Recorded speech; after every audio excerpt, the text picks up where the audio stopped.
காலையிலேயே நம்ம வாடிக்கையாளர் என் கையில் இருக்க இந்த கியர் பாக்ஸை கொடுத்து இதில் இருக்க கீவேவை இந்த ஷாஃப்ட்லையும் போட்டு கொடுப்பா அப்படின்னு சொல்ல நம்மளுமே வேலையை ஆரம்பிச்சுட்டோங்க. பொதுவாக லேத் ஒர்க் ஷாப் வச்சிருக்கவங்க இந்த மாதிரி கீவே போடும்போது கொஞ்சம் தடுமாறுவாங்க. அதுக்கு காரணம் என்னன்னா, மில்லிங் கட்டுற செக்கில் பிடிச்சி சுத்த விட்டுக்கிட்டு ஜாபை டூல் போஸ்ட்டில் வச்சு போடுறதுக்குள்ள படாத பாடு போடணும். கொஞ்சம் அசைஞ்சாலும் மில்லிங் கட்டு உடஞ்சி ஏகப்பட்ட லாஸ் ஆகும். இப்போ நான் காட்டின மாதிரி இந்த மோட்டாரை அடிஷ்னலாக நீங்கள் செட் பண்ணி வச்சுக்கிட்டீங்கன்னா அடிக்கணக்கில் காற்று போட முடியும்.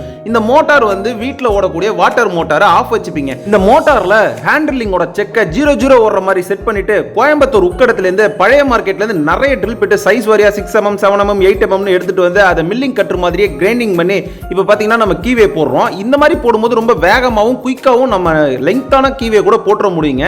ஜஸ்ட் இந்த மாதிரி கீவே போடுறதுக்காக பெரிய முதலீடு போட்டு மில்லிங்கு ஸ்லாட்ரு அப்புறம் ப்ரோச்சிங் இந்த மாதிரி மிஷினை இறக்கிறத விட இந்த மாதிரி சின்ன சின்ன ஐடியா மூலமாக நம்ம குயிக்காகவும் அதுவும் ரேட்டு கம்மியாகவும் நம்ம வேலைகளை முடிக்க முடியும். என்னோட வேலைகள் பிடிச்சிருந்தா மறக்காம சப்ஸ்கிரைப் பண்ணி ஃபாலோ பண்ணிக்கோங்க. உங்கள் நண்பர்களுக்கு ஷேர் பண்ணி விடுங்க. நன்றி.